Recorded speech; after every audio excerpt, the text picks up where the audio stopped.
And we're recording. Okay. Hello. This is Irene Nabalamba. I'm gonna present the first 10 slides of the conflict theory together with my colleague Simon. And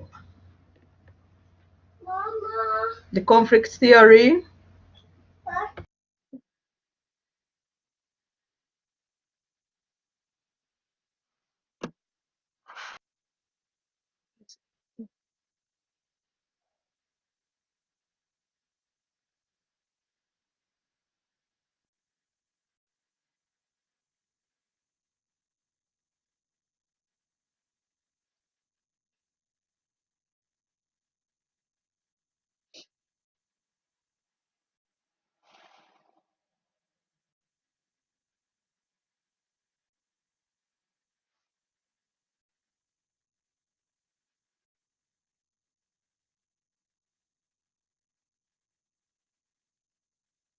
Can't hear you.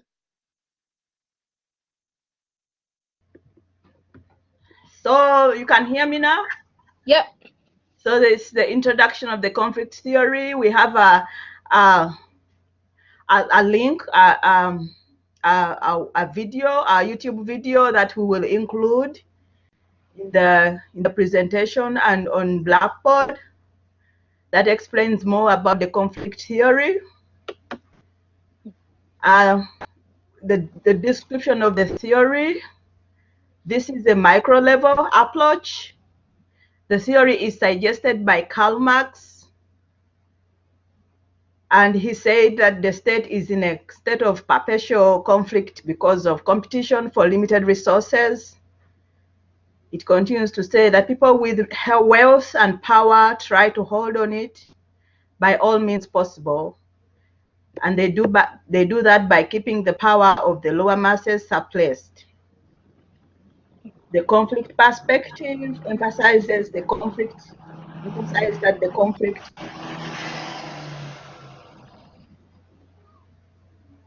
perspective emphasizes that the conflict arises because of inequalities in the distribution of resources, and it typically looks for sources of conflict in the economic and political arenas, and more recently in the cultural arena. The theory draws attention to conflicts, dominance, and oppression in social life. Overall, this theory focuses on how power struggles, power structures, and power disparities impact the lives of society.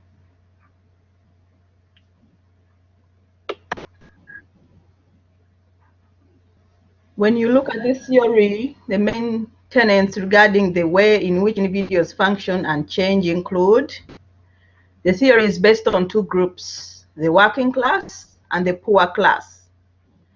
And there is uneven distribution of wealth between the poor and the rich.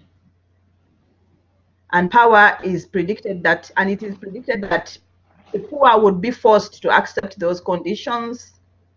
Karl Marx also believed that the working class people were subject to worsening conditions because of that, the people will ultimately revolt against the rich.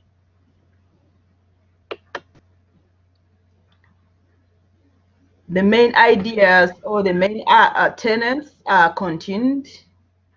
The theory describes and implies that all societies perpetrate some forms of oppression and injustices and structural inequality. Power is unevenly distributed and some groups dominate others. Social order is based on manipulation and control by dominant groups. Social change is driven by conflict, with periods of change interrupting periods of stability. And life is characterized by conflict and not consensus.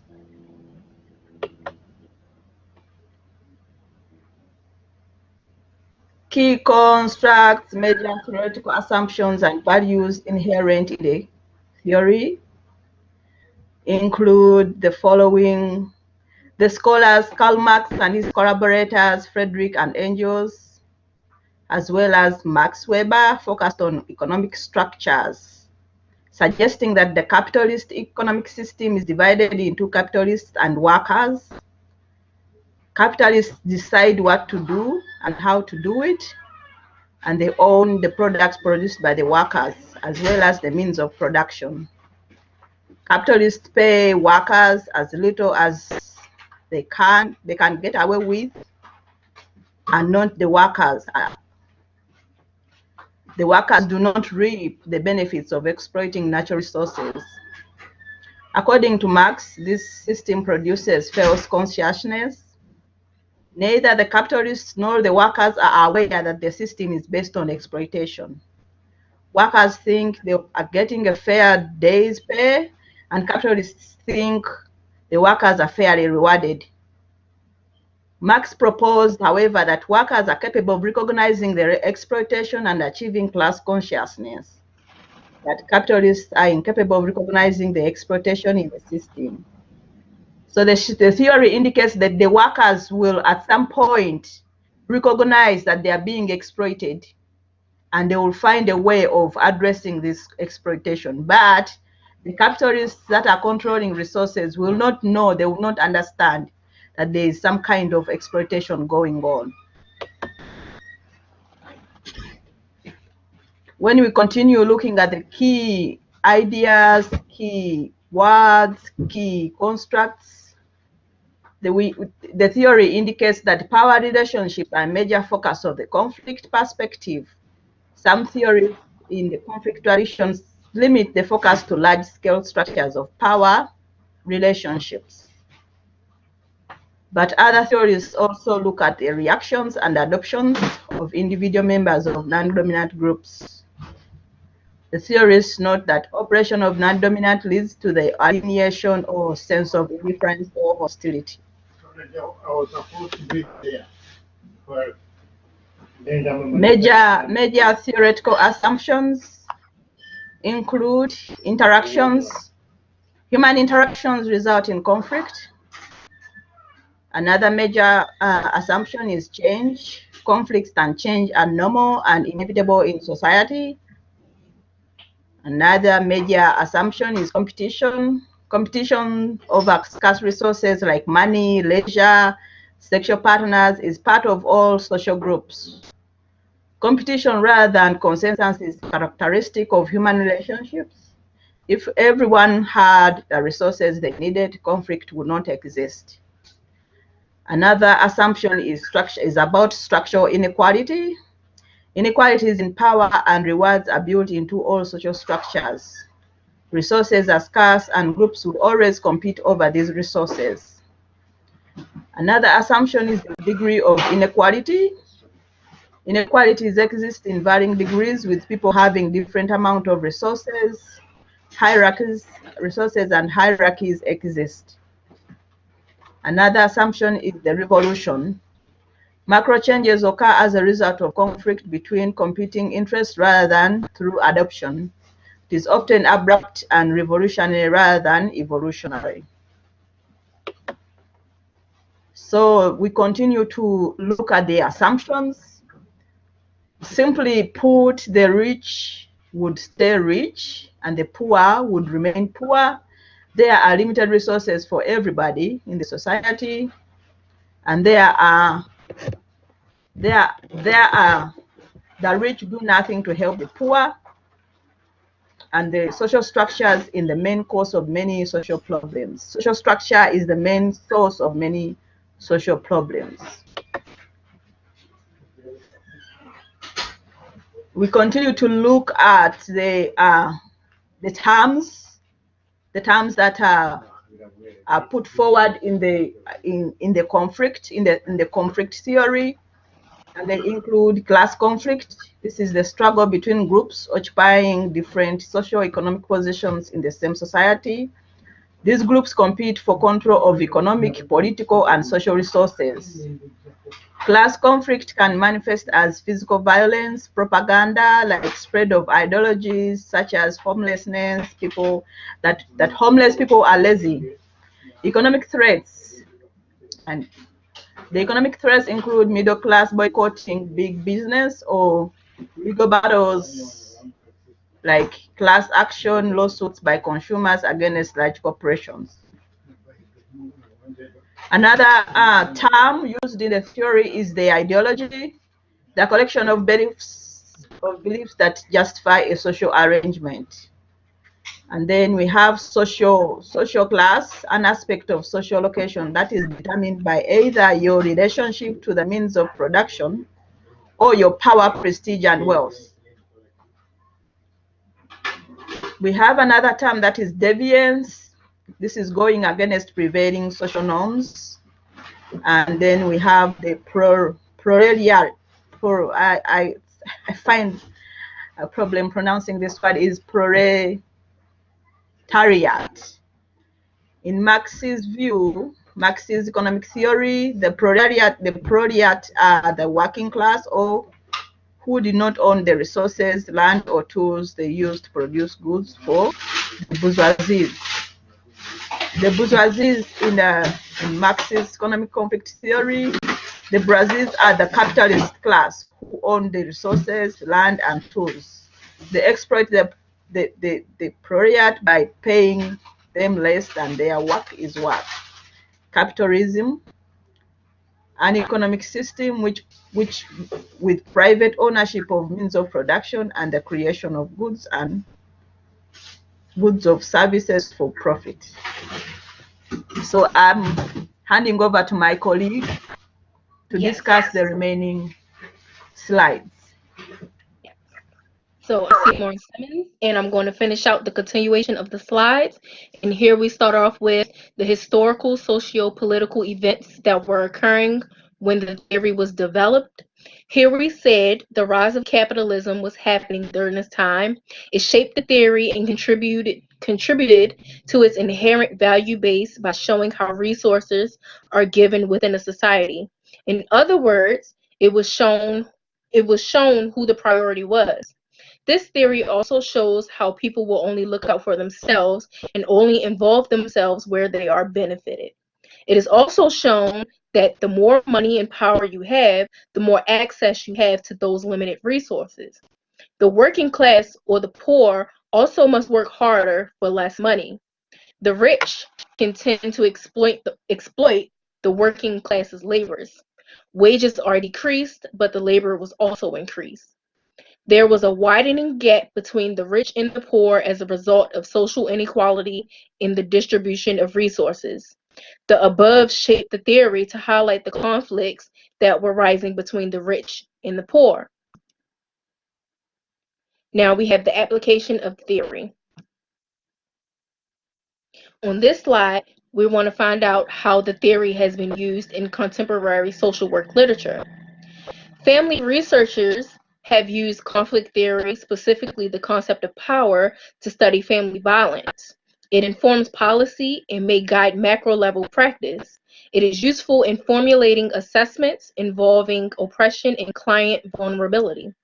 It also enhances the understanding of conflict between persons, ideas, groups, classes, and larger social structures. The conflict has also been used to expose how environmental pollution and hazards are shaped by race and class. The theory had been used to highlight ways in which women and girls experience gender oppression in society. The theory has been used to show how capitalists creates global system of power and inequality.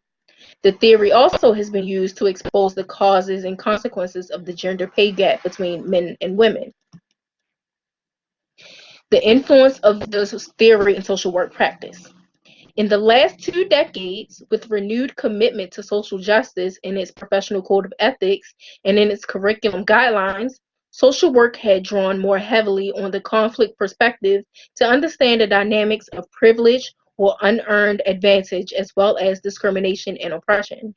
Social workers have used the conflict perspective as a base to develop practice-oriented empowerment theories, which focus on processes that individuals and collectivities can use to recognize patterns of inequality and injustice and act to increase their own power. The theory is well suited for understanding majority populations in this country well because it looks at society as a whole. Conflict theory is a macro level approach to the way society functions in terms of wealth and power. The influence continued.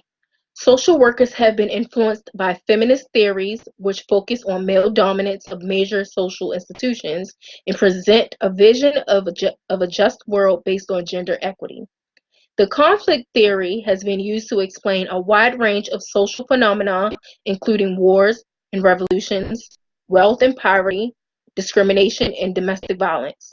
It ascribes most of the fundamental developments in human history, such as democracy and civil rights, to capitalistic attempts to control the masses rather than to a desire for a social order. The theory revolves around concepts of social inequality and the division of resources and focuses on the conflict that exists between classes. How the theory has been used to understand diverse groups. The theory has been used to recognize that more than one social conflict is going on at all times, and individuals hold cross-cutting and overlapping memberships in status groups. Social conflicts exist between economic groups, racial groups, ethnic groups, religious groups, age groups, and gender groups. This theory seeks to understand life experience by looking at simultaneous memberships like a white, African American, Protestants, Catholic, lesbian, heterosexual, male semi-skilled workers, female professional workers, and others. The theory has been used to understand the members of the socially constructed identity groups such as gender, race, ethnicity, social class, sexual orientation, age, religion, geographical location, disability, ability. And also continued, it also breaks down the way the wealthy dominate resources and commodities, and how the working class must work twice as hard for less of the wealth and power if they are able to gain access to any at all. The theory is also well suited for understanding the development for racial ethnic groups in this country because it breaks down the concept of wealth and power by race and ethnicity as well. It's well known that Black people and people of color do not have access to the kinds of resources that non-people of color have.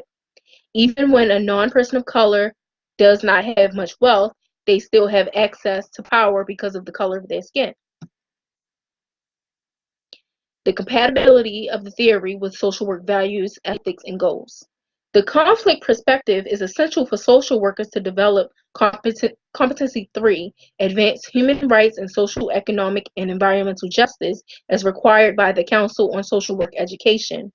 Concepts from the conflict perspective have great value for understanding power dynamics in societal, organizational, community, group, family, dyadic relationships, as well as power differential between social worker and client. The conflict perspective is crucial to social workers because it shines a spot on how domination and oppression might be affecting human behavior. It also illuminates processes by which people become estranged and discouraged, and it encourages social workers to consider the meaning of their power relationships with clients, particularly non-voluntary clients. The compatibility continued. Conflict theory has become a useful tool for recommending particular practice strategies as for assisting in the assessment process. Social movement theories, which are based in conflict perspective, have implications for the mobilization of oppressed groups, although the conflict perspective in general provides little in the way of specific polity direction. The theory fits well with social work value of promoting social justice. The theory identifies inequalities in society because of the limited resources. This creates social classes of the rich and the power. The poor or less privileged have less access to resources. Social work comes strongly on aspect to promote social justice, equity, and equality in the distribution of resources.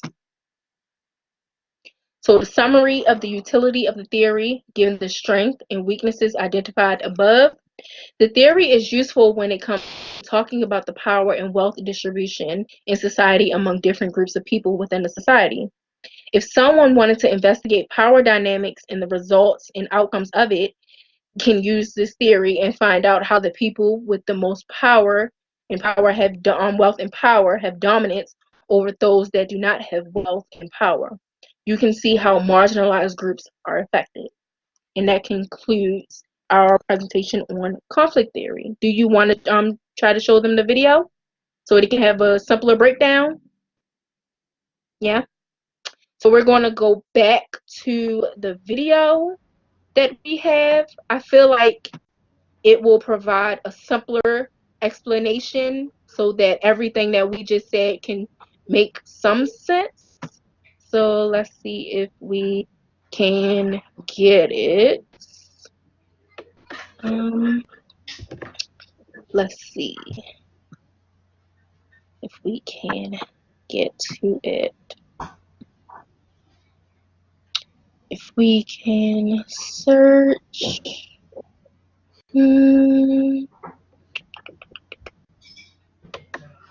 Because I don't know if we'll be able to.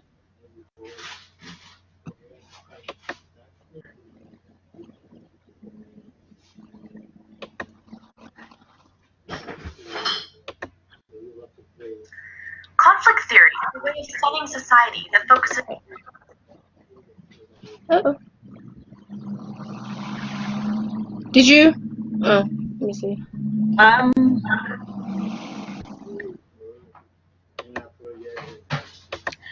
have it on my screen. You have it on your screen?